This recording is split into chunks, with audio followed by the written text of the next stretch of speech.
Let's call this my first video. My hair looks crazy, y'all, because I braided my hair for the first time and I have to redo it. I've lost braids and blah, but it was cute. It was cute even when it was like getting old. But y'all, this is beautiful. It's raining in LA. Look, it's really raining, like pouring down. It's been raining all day. Um, my room feels like underwater. The lights have like, I don't know if you guys could tell, but like there's like three different kind of blues. Like over there is like dark blue. Over here is like, it just changes until it gets all the way to the corner and it feels like I'm underwater. And I do come from a bloodline of marine spirits. And it's so funny because I didn't know until maybe, okay, I had an idea, but I didn't know for sure until I was dating my ex-girlfriend, her brother, and herself. Just out of nowhere, we're just like, are you a mermaid? It was 1 minute and 23 seconds when I said that. 1, 2, 3. And when they asked me that, I was just like, I don't know. I didn't know what that meant. Something about it felt like I was being persecuted, but I don't know why. Probably because clearly those beings were made to be like evil. I look so crusty, y'all. I just woke up from a nap. But yeah, like evil and all these things when really we're just beings of literal divine love, like moon spirits. I'm learning a lot about it. When I learn about it, it feels like I know already, like somebody's telling me something that I already know, but I never learned it, which makes sense because this information is in the acacia already. It was 222 when I said that about the acacia. But I'm learning so much about myself, and my emotions are being literally renewed and awakened. I went through a lot of trauma when I was a child, like before I was even born. And I don't like talking about this all the time because it sounds like when I talk about it, I think people mistake it sometimes. I just saw a spirit. I think that was my aunt. She's been with me very hard lately. But I just saw like a flash of light at the top, just like right by my ceiling fan. It was very bright, and I've never seen it be that bright. So I know that this is on point. But yeah, I went through a lot of trauma, y'all,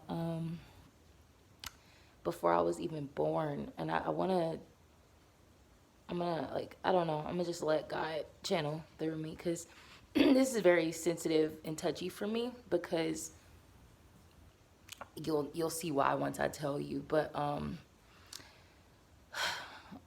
before, I want to start off by saying, regardless of how my dad may feel about me, because I know that it's pretty complicated how he may feel about me. I love him regardless. He created me, and so a part of me is him, and I have to like. I've always like embraced that darkness and what that darkness has taught me because I feel like a lot of my dad's love. I'm realizing that my dad may be a narcissist, which is a game changer for me because I don't know, like, I don't know, whatever. Anyways, before I was born, I have this distinct memory, and I remember it all the time. Like it pops up in my head all the time, especially when I'm going through like an intense healing. But before I was born, my mom was pregnant with me, like big pregnant, like 8 months, 9 months, pregnant. And I saw, I astral projected out of my mother's body. I literally just, the time looked like it literally just paused at 444. Oh my God. But I'm literally about to cry because that's, protection is what I'm talking about essentially. But anyways, y'all, my bad. Let me not get sidetracked. But I astral projected out of my mother's body because my mom and dad were arguing. They were arguing and arguing and arguing. And I guess my mom was just under a lot of pressure, a lot of stress. And it's almost like her body was like trying its best to house me and hold my spirit. But my spirit kept trying to like leave her body. And during this specific argument, my dad pushed her and she fell down the stairs. And I can't, like, I saw it. I was not even, I was inside of her stomach, but my spirit saw it. And I like remember it. I remember that shit. And I'm like losing my breath, speechless right now. But having that be like your first core memory is kind of insane.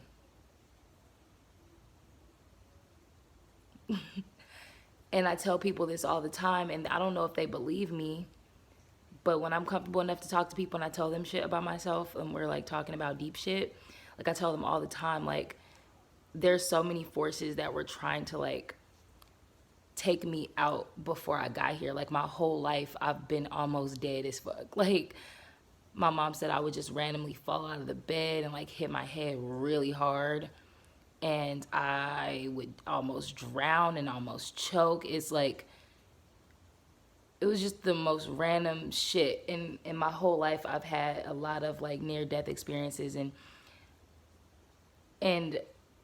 I don't know, y'all. It's happened so much that like death itself is just, I know I talk about death a lot, but it's because it really has changed my life.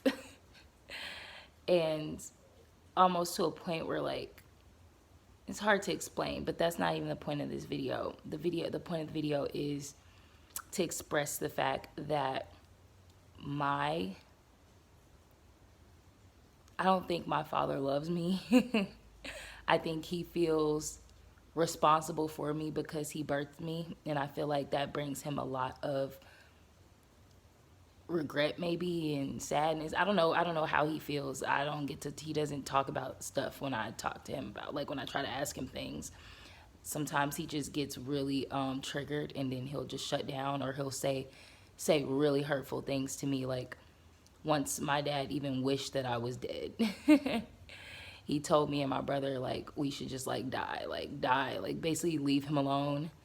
We're stressing him out. Like he told us once like y'all are not gonna kill me. Like he just always, at some point in life, like he just began to treat us like poison. Like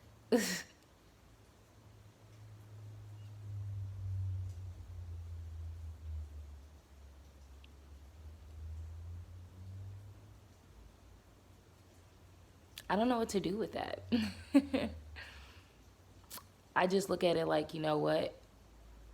Though it like hurts and I'm trying to figure out how to not like how to transmute it and not let it affect my relationships, or figure out how it may be affecting my relationships. It's really difficult because it just is really hard.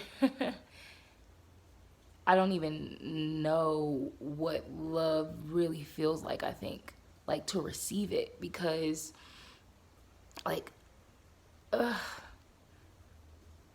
just feel like nobody's ever loved me besides my mother, like, and even that is like kind of weird, like, because I know she loved me, but I also grew up in a situation where like my stepfather was like trying to groom me, I think, into like some type of relationship or something. And after my mom died, my dad literally like blamed me for it. Like we went from having conversations when I was in middle school about how he wants to protect me, but it's hard for him to do so, to like blaming me, saying that I would like have some type of relationship with my stepdad when I've never been that kind of child. I've never been that kind of person. I've never been attracted to my fatherly figure, or my fatherly figure outside of my dad. This is really hard to talk about. But God told me to talk about it. And so I'm just doing it because God told me to.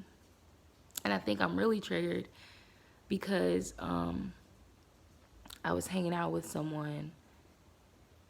I don't know. And no, God said not to share that. That's going to be a story for another day because I'm still processing it. So the stuff that I'm talking to you guys about right now, and just telling you about myself, is stuff that I have literally been working on for like years. I'm realizing as an adult just how much trauma I have, and it feels like I'm always trying to like normalize it. But at some point, it's like, I was just like, you know what, like, this is my fucking life. You know, I needed help from the city, the state. I needed all the fucking free help that I could get, because when you're breaking generational curses and shit, I think a lot of us get caught up feeling like, okay, I have to do all this shit myself. I have to work. I have to get money. I have to hustle. I have to, do this and that. But like a big part of my life as an adult has been healing. Like, I've been in so many situations where it seems like God was like making me sick, or like beating me down and putting me down physically so that I can physically sit still, and so that I can't do anything else. There's been so many times I've like begged God, like, God, I want to be normal. Like, I'll work all the day. I love working. I love making money. I love investing the money into places and seeing things grow, and getting things that I want and that I never had. But it was just always an interruption, and I feel like it's because God needed me. My ancestors needed me to like heal all this shit through the bloodlines, because my bloodline is really old, and there's been incest, and with these old bloodlines or certain bloodlines, there's been a lot of strange things, I think, that practices that people would do, and it's just so much pain and hurt, and you come from a line of like healing women, shaman women, and women leaders, and you come from, just these almost sex as in SECTS, not SEX. It's a lot to heal, y'all. And it's like we got to gather all these tools and knowledge and wisdoms and modalities and all these things that are to help humanity and help live, help the world, right?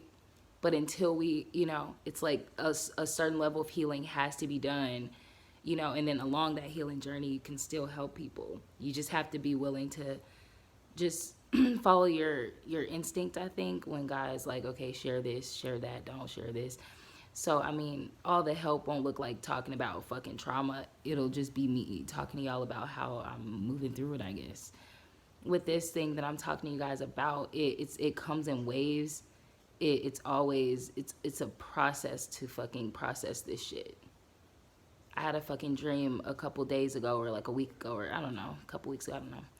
But it was so fucking lucid. It was ridiculous. But I was at an event, and I was ready to go. So I was like, can somebody pull my car up?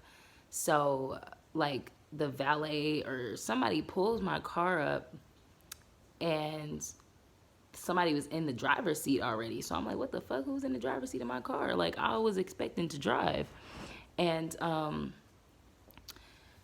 it was my stepdad.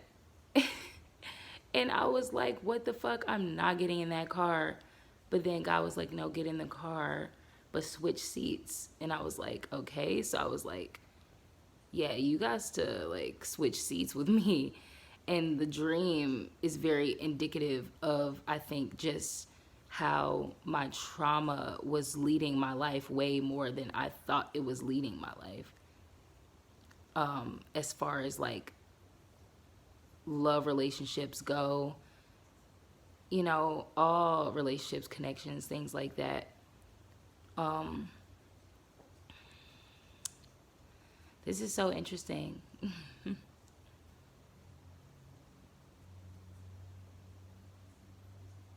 So much is running through my mind right now.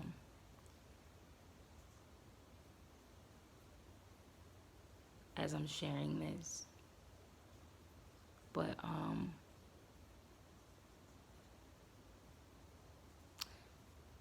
I feel like when people talk about this, I found this lady on Instagram the other day, and her story is so powerful. I'll tag her information so y'all can go check it out. But her story is that she was raised in a house where her father was literally having sex with her whole life and grooming her. Like, that was just her role, and her family just was like not talking about it, turned a blind eye to it, and he was just like just doing that to her like her whole life, and ended up all her children she birthed by her father.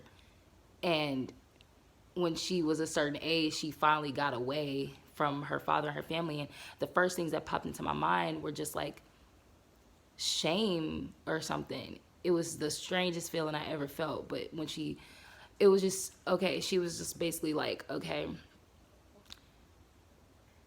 I finally got away when I was like 24 from my father, da da da. And I'm just like thinking, like, why did it take you till you were 24 to leave? You know, not that I was blaming her. It's just that as soon as I was old enough to get away, like, I got the fuck away. Like, I was never at home. When my mom first started letting me like go hang out with my friends when I was in like middle school, I stayed gone. I stayed gone.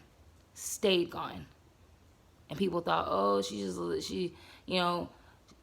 family will say all kind of shit. She doing it, she doing that. Child, and some of them knew some of them knew like there's a predator in the house. Like, no telling what the fuck is going on. I thank God daily that he wasn't having sex with me. You know, he was touching me. It was always so subtle. And it was like a grooming process. I think he was trying to wait until I was a certain age to where I can be like choosing it. You know what I'm saying? But after my mom died, just like a month after that, my stepdad got into the bed with me early in the morning and was like stroking my body, and I like felt his hardness on my body. And I was my brothers were in the room next to me,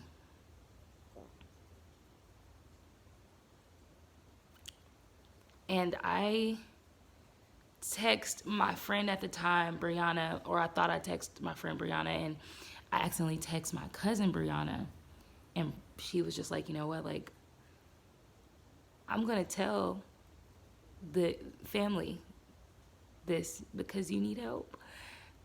And I was like, I just remember thinking like, finally somebody is taking this serious enough to like help me.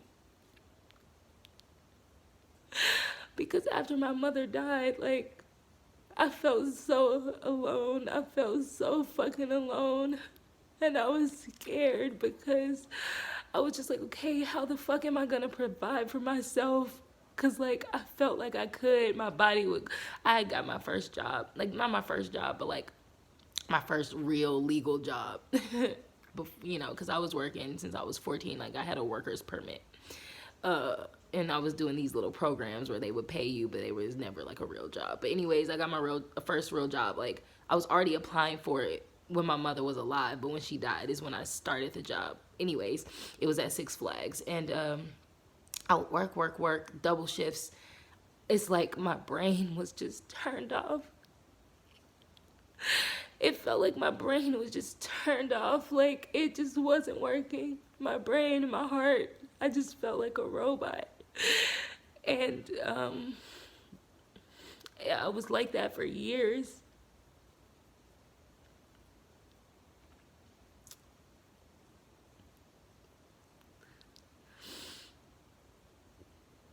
I was with a friend the other day. God's telling me I can share this story now, but I was with a friend the other day, and we were talking, And I had told this person before that my mom had died. And when people don't remember stuff like that about you, when you think that they're really caring about you and paying attention to what you're saying and shit like that, basically when you tell a person something about yourself and they don't remember and it's like super pivotal, like super important information, that's the first thing that hurts. But the second thing that hurt is that I was telling this person and they were like, "Oh, my ex-girlfriend, her mom, died by killing herself in a pool." And I'm just like, I was so triggered because I was just like, first of all, you didn't even remember that my mom died. And I thought you were paying attention, goddamn me. But not only that, you're telling me about your fucking ex and how it was like a struggle Olympics kind of moment. And I'm just like, look, like, I realized in that moment what I needed and craved for myself. And this is something I can give myself. This is something that my ancestors and my family give me spiritually that have passed over. Because I have a lot of family members who passed on. They're with me. But anyways, and I'm going to end the video after this. But I realized in that moment that, like, the only people who really show that, like, kind of like vibe that you need when you express something like that are people who have lost their mother, right? If you don't lose your mother, I feel like you should not say anything. Just say, I'm sorry that happened to you. Just say, I hate that. I can't imagine that. All of those things work. Anything else is like, please shut the fuck up. I feel like people nowadays just don't be having respect for mothers, like if they don't love their mother or have a certain connection to their mother. But I can't deal with that. I can't deal with people who don't respect maternal energy, feminine energy. I loved my mother. My mother loved me. Even though she didn't know how to protect me in the home, she didn't know how to protect me from something like that. She didn't know because she went through something. You know what I'm saying? Like, my grandmother had 13 kids. I love my grandmother too. 9 girls. No telling what happened, in the house with all those girls and all those kids. You know what I'm saying? So it's just a lot, y'all. It's a lot to process. It's a lot when you're breaking generational curses. It was just 2222 when I said that. I'm sharing my story so that y'all can understand, like, I don't look like what I've been through. I'm sick of the projections of humans always like, oh, she's so pretty, life must be so easy. It's so easy. It's fucking hard. I might as well, looking a certain way obviously makes things maybe a little simpler in life, but not really. Not really.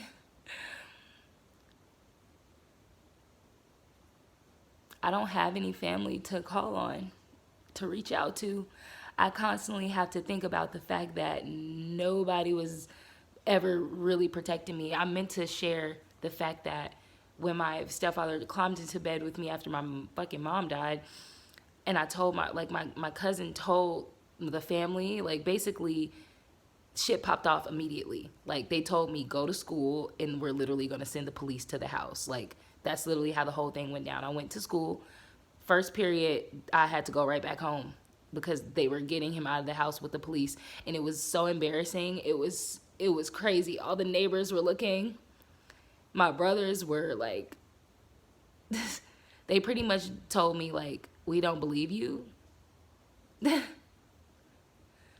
So I basically, y'all, my family just doesn't love me, and they don't want to protect me. And if they do love me, they don't know how to show it. And if they do want to protect me, they don't know how to do it. Like, you know what I'm saying? Like, I come from the perfect example, and this is not dramatic, y'all. Like, I am totally carrying this and living with this. Like, I'm super peaceful and super happy right now in my life, but this is what healing looks like.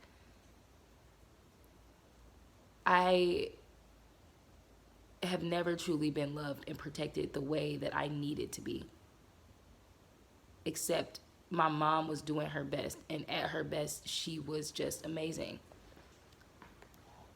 At her worst, things were difficult. She was emotionally not intelligent at all, but her love made her want to try.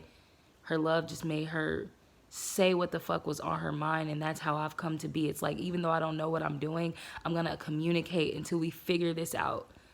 You know what I'm saying? And then when it gets too much, we can just stop it and try it again when things are cool. Like my mom was a Sag, so that's how shit would go down. But my dad it was a completely different story. He was kind of narcissistic. So I always felt like love with him was always this chess match where I was like having to figure out the right thing to do and the right thing to say. And love is starting to feel that way for me, and I sometimes feel like I'll never have a partner, and I'll never experience love because I don't know what I'm doing. It's either my heart is working overtime to just figure it out, and my head is like trying to fucking play chess, and it hurts. It hurts. But that's all I'm gonna share for this one. I don't really know what this will do, but God said share it, so that's what I'm doing. Bye.